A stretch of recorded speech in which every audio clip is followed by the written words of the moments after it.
Ladies and gentlemen, it is the last FOMC meeting of our great friend of the stream, Jerome Powell. His term is coming to an end. Salutes 07s in the chats. We've had some good times with Jerome, where he seemed like an absolute giga chad. We've had some bad times with Jerome. This is how he handled COVID.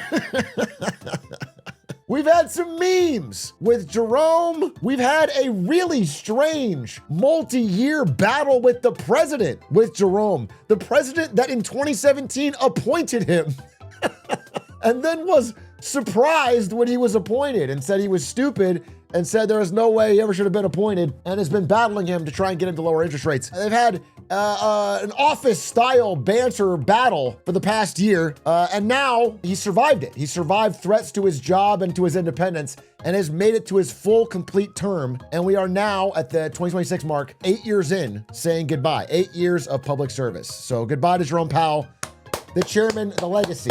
Much, much appreciated. Now, his actual last day is May 15th, but this is his last FOMC meeting, his press conference, where he explains why they chose whether to raise or lower interest rates. So it's the last time we're going to get his thoughts in this position on the economy, where we're at, and what the risks are to the Fed's dual mandate. The guy coming in after him, Kevin Warsh, this guy was confirmed this morning by the Senate Banking Committee. He's almost certainly going to be the guy taking Jerome Powell's job in a few weeks here in May. Kevin Warsh is coming in, the Honorable Kevin Warsh. Now, Kevin Warsh, I'm gonna give you a really brief primer, very interesting. People are giving him thoughts and prayers because he's coming into a really, really hard time at the Fed.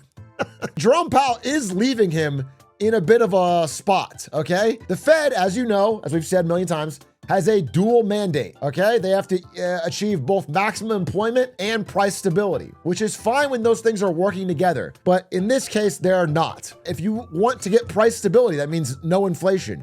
You have to raise interest rates. If you want to get maximum employment, that means like lots of jobs. You have to lower interest rates, stimulate growth. Both of these things, as I've said, are bad. It's rare that you're getting headlines like this and headlines like this at the same time. So you don't really have a choice, which is why today they will almost certainly do no change. Jerome Powell's not going to make a hard and fast choice on his last day. He's going to punt. In fact, he already did. I put this is 5 minutes ago. They just held rates. So they're not doing anything. It's basically like, hey, you figure this out. We made it this far. The system didn't crack. We held up. It's your turn, Kevin Warsh. He's passing it off to him. It's being pulled in two directions. There's no good answer. So Kevin Warsh will have to figure this out. Now, what's interesting is Kevin Warsh, if you look at his past, this is true with a lot of people in Trump's orbit. If you look at all of the statements Kevin Warsh made throughout his career and life, he's a bit of what you might call a hawk. He's a guy that's really, really concerned about inflation and wants to raise interest rates more likely. However, that type of person could never get this job with Donald Trump. Impossible. Would never happen. The only way to get this job with Donald Trump is to be a dove and say you want to cut interest rates at all times for any reason. And so in every public statement he's made since campaigning for this role, he's talked about how, oh yeah, we can cut. We're going to cut like crazy. Cutting is actually really smart. AI is going to make things so productive that we need to cut to get ahead of how the fast the economy is going to grow. All this crap. Now, the hard part is to figure out with Kevin Warsh, does he mean it? Or is he a hawk in a dove costume? We don't know. The problem is the way that Trump has set up the qualification process is that you have to say what he wants to get in, so you don't know what the person is on the inside. Now, once Kevin Warsh is in, he can't really be removed. So theoretically, he could change his position. But with somebody like a Scott Bessent or a JD Vance, what they said in the past didn't seem to matter very much once they were in orbit. So we really don't know. We don't know how this is going to play out. It doesn't help in my mind that he's also the richest Fed chair ever. He's married to a billionaire heiress and is insanely wealthy, which makes me concerned that he won't be as worried about inflation as he used to be. That being said, his old statements are genuinely stuff I agree with. Like, he's written a lot. He was very against quantitative easing and a lot of the money printing the Fed did around 2008. So theoretically, he's got some knowledge in there somewhere. We'll see. Now, here's the real question before we get into the conference. Will Jerome Powell stick around as a shadow chair? This has never happened before, but it could happen and would be fucking crazy. So just brief primer. The FOMC, he doesn't decide interest rates, even when you're the chairman. You don't just pick up or down. There's an FOMC meeting that has 12 people voting, 7 governors, 5 people from the banks. Whatever the chairman votes, up or down, has always been agreed upon. So the chairman has a lot of power. but they all vote. Whatever he says usually goes. I mean, it'll always go, but there's a thing. In a few weeks, this guy, Jerome Powell, is replaced with this guy. However, this is Jerome Powell's chart here. His chair term ends in May, but his governor term doesn't end until January 31st, 2028. So theoretically, he could stay on as a voting member. He doesn't have to leave. And if he stays, and he has like Lisa Cook, who's also been threatened to get fired by Trump, he could end up being like a shadow chair where what he says goes, where he says, hey, if Kevin Warsh says, hey, let's lower him, and he says, no, let's raise him, the people might vote with Jerome. Do you understand? Like that theoretically could happen. Trump and his team are obviously very afraid of this, which is why a few days before this happened, before today, they dropped all criminal charges on Jerome Powell. The fake trumped up charges they had about him like overbuilding the Fed building, they dropped them all. They want him to leave. They want him to quietly leave. They are no longer pressuring him. They're like, hey, you know what? We stand down. They want him to leave. They are very worried about him sticking around as a shadow chair. And Trump even said, if he does attempt to do this, if well, then I'll have to fire him. Okay. If he's not leaving on time, I've held back firing him. I've wanted to fire him, but I hate to be controversial. I want to be uncontroversial. That's a statement. That's a statement. I'm not so sure about that, but he will attempt to fire him. Now, legally, he's not supposed to be able to fire him. He shouldn't be able to fire Lisa Cook, but he did try to fire her with quote unquote cause, which is now a massive legal battle. This is going to the Supreme Court right now, which is whether or not the president can fire a member of this committee, quote unquote, with cause, because it gives him undue control over the board. Powell attended the Supreme Court hearing the other day, saying it was the most important legal case in Fed history. So we don't know what's going to happen. There's a world where these two both stay on, they win the Supreme Court case, there's some balance here, or there's a world where Jerome Powell quits, Lisa Cook is fired, Trump wins the Supreme Court case, and Kevin Warsh is not a secret hawk and he's just a dove, and then Trump has total control of the FOMC, basically. We don't know how this will play out. It's a pretty important moment, but today's meeting should give us a clue. I do want to say, I'll leave you with a final quote from Jerome Powell that I really like, where he said, "It is very hard to build great democratic institutions and much easier to bring them down," which I think is true. And while I don't agree with everything Jerome Powell has done in his term, I think he was really late to inflation during COVID, et cetera, he has been a remarkable public servant against so much outside pressure. He's done a really good job of trying to keep the Fed independent, which is supposed to be, and not get involved politically. And so I give him an 07. We're going to watch his final speech and see what he has to say. But it's been fun reacting to his meetings over these past few years. And thanks for watching them with me. Good afternoon.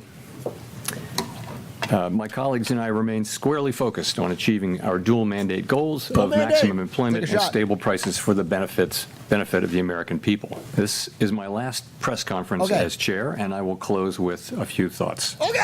First, I want to congratulate Kevin Warsh on his advancement out of the Senate Banking Committee this morning. This is an important step forward, and I wish him well as that process continues. The Federal Reserve exists for one fundamental purpose: to foster the economic conditions in which American families and businesses can thrive. Stable prices, a strong job market, and a financial system they can depend on. Every decision we make, whether about interest rates or regulatory and supervisory matters or other issues, is made in service of that purpose. The Fed's work is only as effective as the public's understanding of it, and you, the press, are essential to keeping the public informed about what we. Thank you, Jerome Powell. Finally, a shout out back to me, the press. Thank you. Much appreciated. Over the weekend, the Department of Justice provided assurances that they will not reopen the investigation unless there's a criminal referral from the Fed's Inspector General. And, absent such a referral, if they do appeal the recent court decision, they would not seek, as part of that appeal, to restart the investigation or send new subpoenas. I've said that I will not leave the board until this investigation is well and truly over, with transparency and finality, and I stand by that. I'm encouraged by recent developments, and I'm watching the remaining steps in this process carefully. My decisions on these matters will continue to be guided entirely by what I believe is in the best interest of the institution and the people we serve. After my term as chair ends on May 15, I will continue to serve as a governor for wait. a period of time to be determined. Oh, shit! He's sticking around as the governor. Holy, he's not leaving. Whoa, that's big. He said, you shut down the investigation, but you could open it up anytime. That does not satisfy me. I'm sticking around. Oh, damn. Whoa. I plan to keep a low profile as a governor. There's a shadowy profile, if you will. Interesting. Only ever one chair of the Federal Reserve Board. When Kevin Warsh is confirmed and sworn in, he will be that chair. Once sworn in as board chair, his new colleagues will elect him to chair the FOMC as well. I'm confident that the Fed will continue to do its... Dude, I got to pause. This is such a big deal. I didn't think he'd do it. In my heart of hearts, I didn't think he'd do it. I thought he might, maybe... But I was like, more likely than not, he's going to want to be done with this shit. It's been such a harassment on his life, such a pressure from the president of the United States. Sure, the tax returns, everything. And I thought he would fucking dip. I thought he would sail off into the sunset. Can you talk about what is gone into your decision to remain on the board? What kind of criteria are you weighing, and how long might you stay? Thank you. Sure. So, my concern is really about the series of legal attacks on the Fed, which threaten our ability to conduct monetary policy without considering political factors. And I want to note here, this has nothing whatever to do with verbal criticism by elected officials. I've never suggested that such verbal criticism is a problem, and neither has anyone else here. But I'll suggest it. I think the president nonstop calling the federal chair a loser and slow and too late and the worst guy ever and stupid is like just not cool. It's like not good for a functioning government. I don't think it's great. I agree that you shouldn't like base your judgment off that. It's like when you talk shit about refs, they shouldn't suddenly be fucking making different calls. I agree with that. But also it's like, it's just bad sportsmanship, bad leadership. I do agree with him on a fundamental level that an independent central bank is really important, of course. And if you look at the countries like Hungary, for example, or Venezuela, where they lose the independence of their central bank, it is disastrous. Once the strongman leader can change interest rates at will, they always dump them to zero and they print like crazy and it destroys the currency. Like it is a universal constant. So it's important they're allowed to be independent. Quick follow-up, is the Supreme Court ruling on Governor Cook a factor in when you may leave as a governor? Oh yeah, it is. I wasn't thinking of it as such. His face, yes it was. A factor in when you may leave as a governor?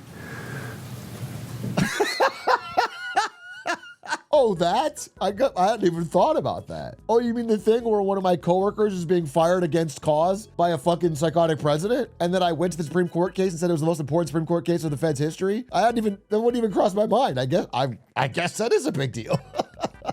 Thank you so much, Chair Powell. Selena Wayne with ABC News. Are you confident that Kevin Warsh will stand up to political pressure from President Trump?